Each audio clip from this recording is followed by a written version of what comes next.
Today, this speech is really informal. This is an opportunity for me to reach out and let the county know what we are doing, and a chance to meet old friends and make new friends today. Before I start, I want to roll out something brand new. You are the first to see it. We had my office staff working with county staff. We put together a video that will be shown at the beginning of every county board meeting videos that you see online, or when it's shown on TV, in local TV, it will be shown also. And I always wanted to take the opportunity before people see what we do here in the meeting to show a little bit of our county and what we offer. And so with that, if the audio-visual staff can go ahead and roll it, please. The following is a broadcast from a recent meeting of the County of Orange Board of Supervisors. Nestled between Los Angeles and San Diego in Orange County, home to 42 miles of Pacific coastline and nearly perfect weather year-round, Orange County boasts a well-educated force and hosts many Fortune 500 companies. The county also has a large tourism sector, welcoming millions of visitors each year. Depending on where you live in Orange County, you are represented by one of 5 county supervisors. Orange County, a safe, healthy, and fulfilling place to live, work, and play. The County of Orange, for today and generations to come.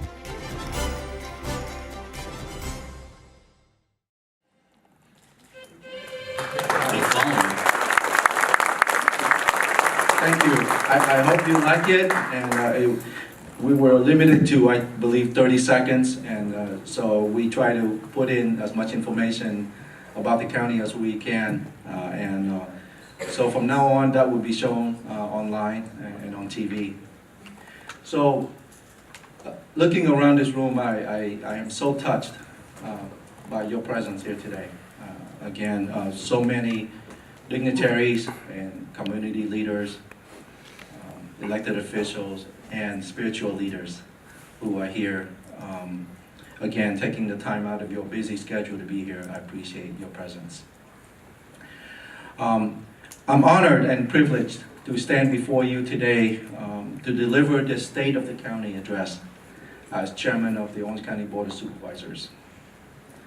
To begin with, I would like to thank my colleagues, and I know some of them are still working their way here, but present here is Supervisor Lisa Bartlett and Supervisor Todd Spitzer. And as well as my Vice Chair, Supervisor Nelson, and Supervisor Michelle Steele, for their continued support, but more importantly, for their steadfast commitment over the years to making sure that our county sets an example of excellence for the rest of the nation. And I believe that we are part of the leadership when it comes to the state of California and in the nation as good governance. And when you hear Orange County, California being mentioned, and I believe it's always mentioned with a certain amount of reverence, and I think we deserve that. Over 30 years ago, I started my career in public service right here in Santa Ana.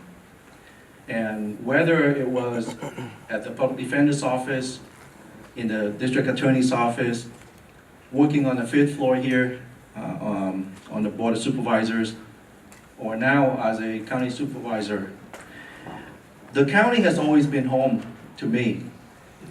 But more importantly, it's an opportunity for me to give back and hopefully improve the county. My wife and I, and at this time I would like to introduce my wife, Superior Court Judge Sherry Pham.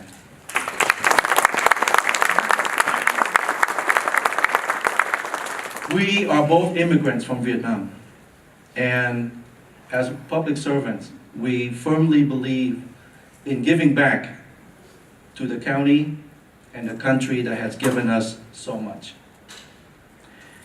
Being able to give back as chairman of the Board of Supervisors is an honor that I could never dream of. if you were to ask me as recently as, say, 5 years ago, that I see myself being here, I would say it's just a pipe dream. But being here, I'm overwhelmed more by a sense of responsibility that my colleagues and I have in continuing the great tradition and history of our county. And that's a heavy responsibility. Together, this year, we can do great things. And we can do great things by holding ourselves to a higher standard. Selflessness and service really are key to our success. Selflessness and service. For those of us who chose to make our career, our professional life here with the county, that really is what gives meaning to our work every day. As someone who has spent half of my career in the private sector and half with the county over the last 30 years, I will tell you that there's a reward that you get from serving the public, being part of the county family, that you do not get anywhere else.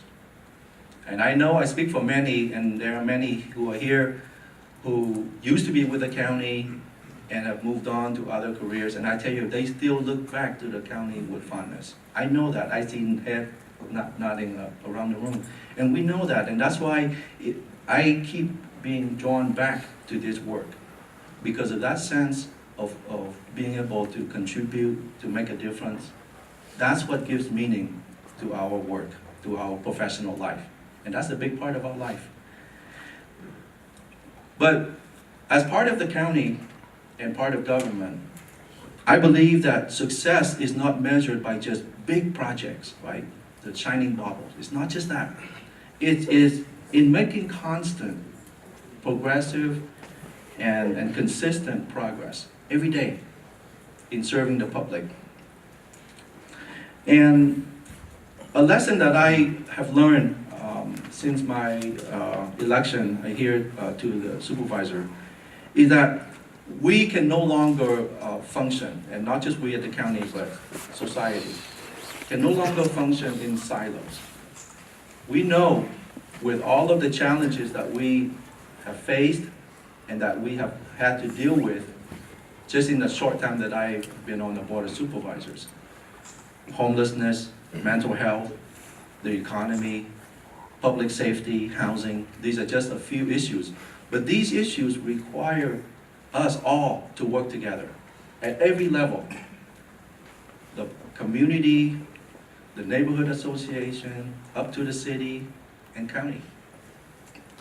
And so we are here together, and I see representatives from all different levels that I just mentioned here, because we want to work together.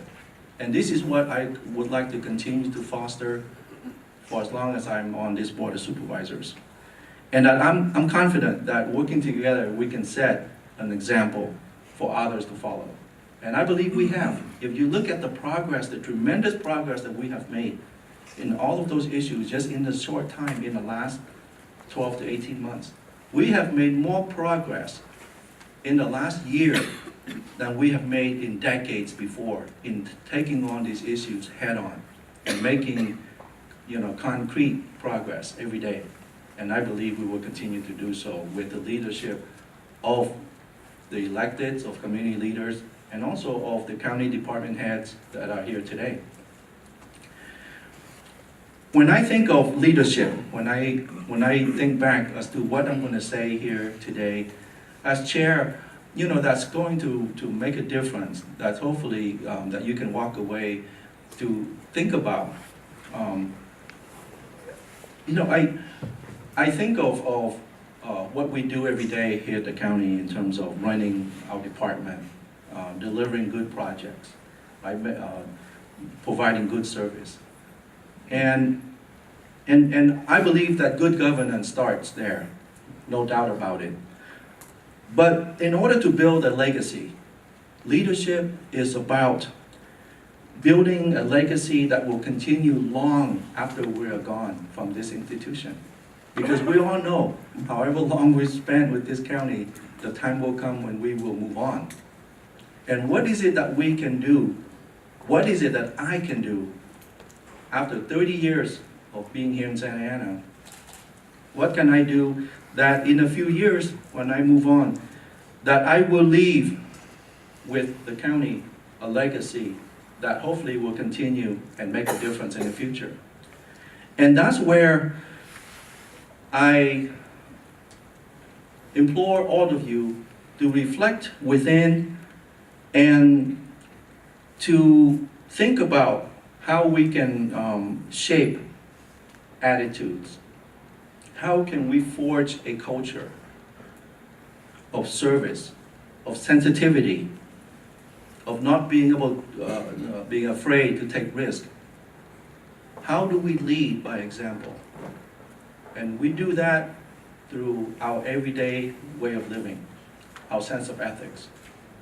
And I believe in every organization, and I have seen this, whether it is in a microcosm of a courtroom with just a judge, a bailiff, a reporter, and a clerk, all the way through a big department, billion-dollar department that I've seen, and now running a county the size of Orange County with 18,000 employees and a budget of $6 billion. With an economy by ourselves, number 42 in the world. Just our county alone, number 2 as a nation in the world. So what I notice in every institution is it starts at the top. It really does.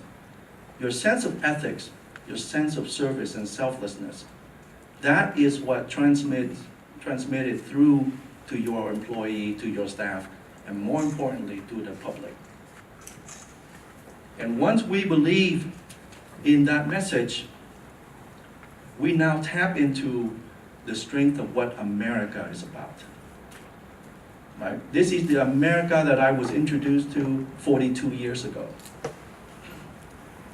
It wasn't through some big grand government program that assimilated hundreds of thousands of Southeast Asian refugees. It wasn't that. It was through the contribution of countless individuals, church groups, community groups that believe in service, in something higher, that reached out and brought strangers from strange lands, strange languages into their home.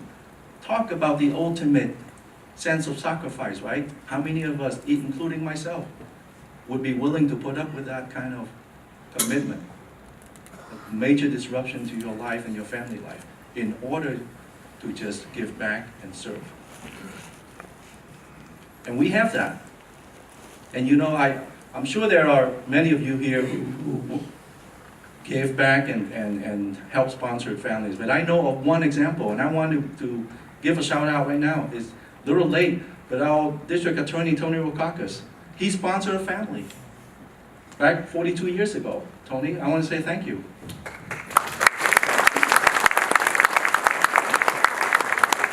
And so I'm going to start my chairship and my comments with that to implore all of you as we go through our daily work, and especially those of us who are privileged enough to be in the position of being decision makers, of having influence, having input into how things are done, and in a position to influence opinions, that we want to take the sense of ethics, of sense of selflessness and service that we have, and that's what we can do to help change our society. If we are unhappy with what we see, we just have to believe that it starts with us. Now, with the county, we face a myriad of issues, right? Just all the things that I mentioned earlier. So we're no different from any other city or county or state, and even the nation. But we have been tackling those issues head on. And I want to take the opportunity here to go over some of that. What we have done in the county is to create a system of care. When I first got onto this board, we did a lot of the same work, but we were doing them in isolation. And it was really hard for one department to know what the other was doing, and for the public to know collectively what is it that the county was doing.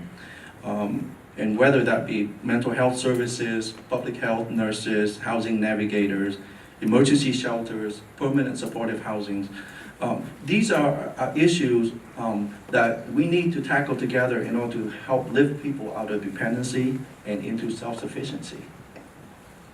And so 3 years ago, this board dedicated time, staff, and funding to address all those issues. And we made a commitment, and we've created a new department of care coordination. And many of you have dealt with, work with Susan Price, so you know the great work that she does and that department does for the county. And just in the last 2 years alone, we have doubled the amount of money allocated to homeless outreach and engagement. Just in the last 2 years alone, we have doubled the amount of money.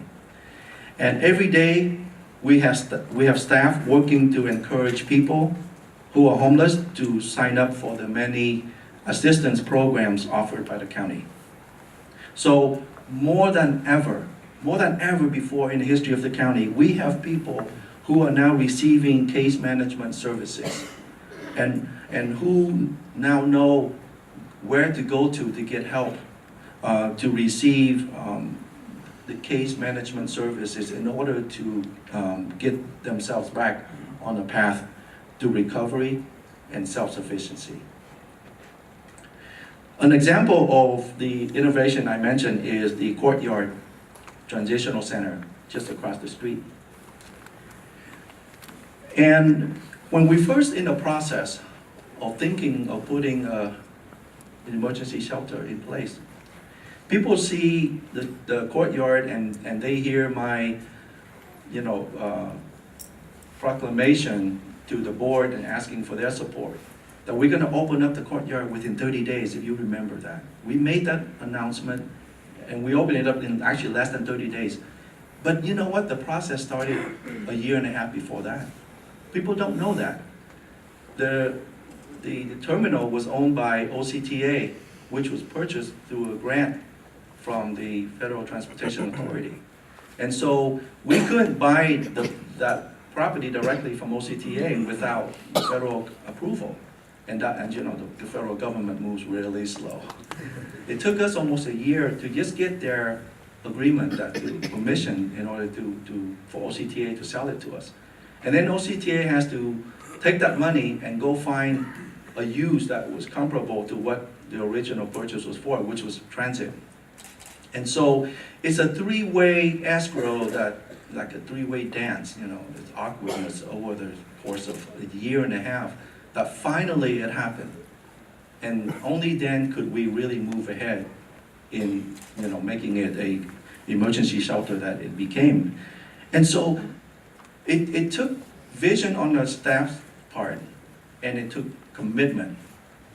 And I want to thank CEO Frank Kim for coming to me and say, look, Supervisor, if you want to, we can make this happen in 30 days. And that's how I was able to do it. It was through the staff taking our vision, taking what we want to do, and then making it happen.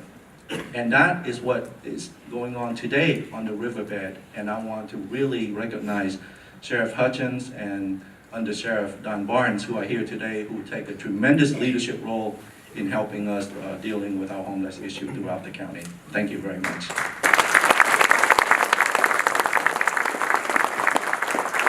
So let me give you just some numbers that we should be very proud of with the Courtyard. Just in that one location alone, there are over 400 individuals every night sleeping there. Through coordination with nonprofits alone, none of this is paid for by the county. We serve 1,000 hot meals a day, every day, for the last year and a half. But more importantly, since we opened in October of 16, Mind you, that's only 15 months. We have transitioned 221 residents, homeless residents, 221 to permanent supportive housing. 221, averaging 14, 15 people a month. That means we took them from homelessness to all of the services, recovery, and now they're in a position where they are self-sustaining in permanent supportive housing. And every day there are 130 residents who live at the courtyard, who get ready, shower, and go to work full-time every day. Guess what? That is part of that transition, and that's what the purpose of the courtyard was about. It was never about warehousing people. When we created the courtyard, that's innovative thinking, because we see it as a low barrier to entry facility that brings people in, and guess what? Gives us an opportunity to reach out to them, to get them engaged, get them to take advantage of our services, right? That's what it is. That's what it's all about. It's never about just taking people off the street to make our city prettier and, you know, more convenient for us. No, it's more than that. It is about service. It's about caring for one another, about caring for those that can't help themselves. I know. I was a beneficiary of that population that couldn't help myself. It is through the acts of kindness of many people, you know, that helped us gain our footing. But I tell you, for someone that had actually worked through that process of restarting his life, it isn't the physical challenges that held us back. It is more of the spiritual and the emotional sense of being overwhelmed that paralyzes us. So when people are down and out, it is more than just the physical help you give them. It's a sense of give them a helping hand, that show them that people care, strangers care, that we all care. We all are a community and we all take care of each other. That is what gives the people who need help the strength to carry on every day. That sense that they are not alone in this world. And so when we do the things we do, it is more than just the things that we give to people. It is the strength that we are providing that we cannot even describe, and we have no way of knowing how that act of kindness is going to propagate forward, and how that is going to change that person, the way they think, and what they may become. 42 years ago, as I was standing under a very poorly lit lamp in an army base in Guam, in a refugee camp. Now, mind you, as a refugee, you don't get to say when and how things are done. They come to you and say, okay, line up like in 30 minutes, and then you'll be transported somewhere. For some purpose you don't know. That sense of helplessness, that sense of just you against the world, it is overwhelming. And that's must be how it is for people who are homeless. The sense of they don't know where they're going to be. And that's where what we do will make a difference beyond what we can even imagine and what we see. And we know too that emergency shelter bed, really as important as it is really one part of the solution. Permanent supportive housing is really where the solution lies. And that's where this board has been working with our healthcare agency and the other departments to use our funding in order to promote projects to increase our affordable housing stock and supportive housing stock in the county. And that is a priority that we have made very clear from this board. That's why when I first became chair at the last meeting, the very first thing we did, Vice Chair Sean Nelson and I, is to allocate an additional $15 million from our MHSA mental health fund to provide for projects for supportive housing for homeless residents with mental issues. And we have also allocated $22 million from the Federal Continuum of Care Homeless Assistance Fund as an additional resource to house our homeless families and individuals. So as you see, we are more committed now than ever to address homelessness and mental health than we have ever done before. And this is just the beginning. We also know that the solution doesn't just come from the county. It comes from us working, as I mentioned, with cities, with neighborhoods, with all the agencies, the police departments in the county, social services. And so ultimately, we will continue to promote that message, that we are here, the county as a convener. We are here as a facilitator to bring all of the resources, whether it's nonprofit or government, church groups, together so that our resource will go further to reach out to more people and be more efficient in how we take care of the needy. And so that's what we see our role is as a board of supervisors, is that we are the convener, the facilitator. And we have the resource in order to take your idea and your project and infuse additional funding and support so that we can make this thing grow.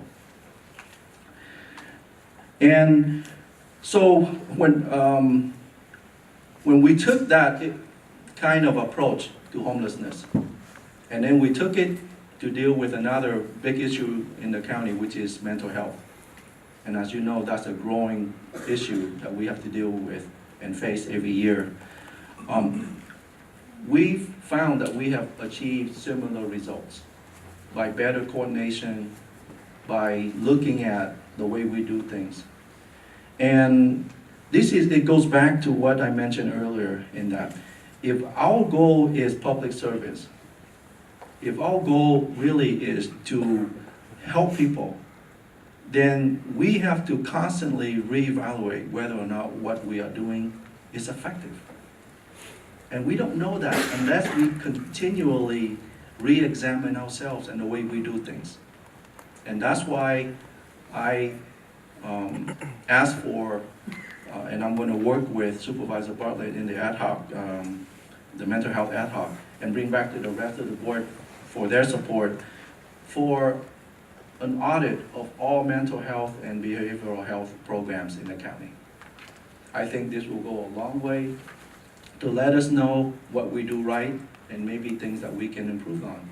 Maybe there are populations who need help, we don't know how to reach them effectively. And another area that I want to focus on that is really important, and that is the county administration. We have also been working hard, this board, to provide innovative and forward thinking to our infrastructure needs in the county. On the way in, you probably saw the construction next door. Building 16 really is the hallmark of our forward thinking to prepare Orange County for the remainder of the 21st century. This building that you're in right now is the newest building in our portfolio, in our real estate portfolio. The newest, think about that, and it's over 50 years old. Every year we have to spend millions of dollars to maintain our buildings. Much less, no, we're not improving, we're just maintaining to meet regulatory standards, to meet efficiency standards. And if we have to upgrade anything, our IT system, telephone line, guess what? Trying to do it within the existing system is very costly. And also the way that it's designed, all of our buildings, they were designed to work when we all had boxes of files, remember? You guys remember those things where each of us would have an office and the wall would be lined with just boxes of files, I remember.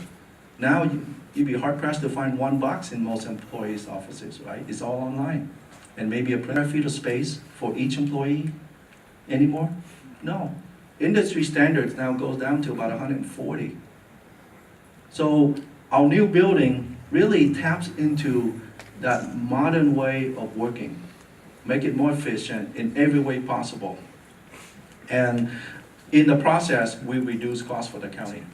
You know, in Santa Ana alone, we have to lease 750,000 square feet of space every year, in addition to the buildings that we own. 750,000 square feet of office space, because our buildings are inefficient.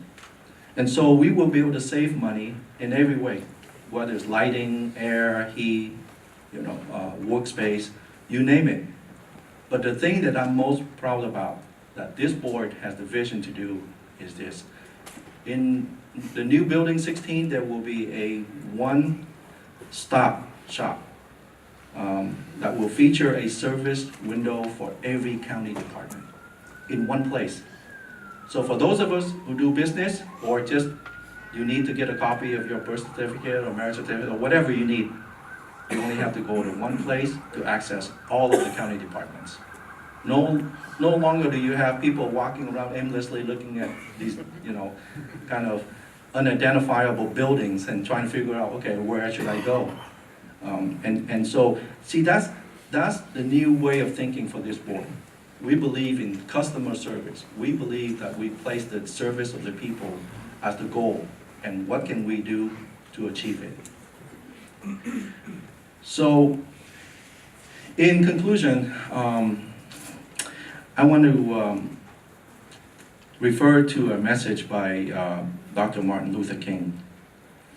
He once said that we may come from different, or we may have all come on different ships, but we are all in the same boat. And I believe that. So for us here at the county, we may come from different departments, from different cities, and have different backgrounds, but we are all one county. And Orange County is raising the bar. It's a new day. Change is in the air. It's palpable. I can feel it. I can see it in our staff. I can see it in our department heads. I can see it in the collaboration with cities and neighborhoods that I did not see even as late as 6 months ago. I believe that we are seeing and sensing that together we can make real change. And so I know that this board, my colleagues, and I have worked to show that we are on the right track to create a better community for everyone. And I hope that you all will hop on this train with us, and together we will move ahead and create a better future for our children and the people of the County of Orange. Thank you.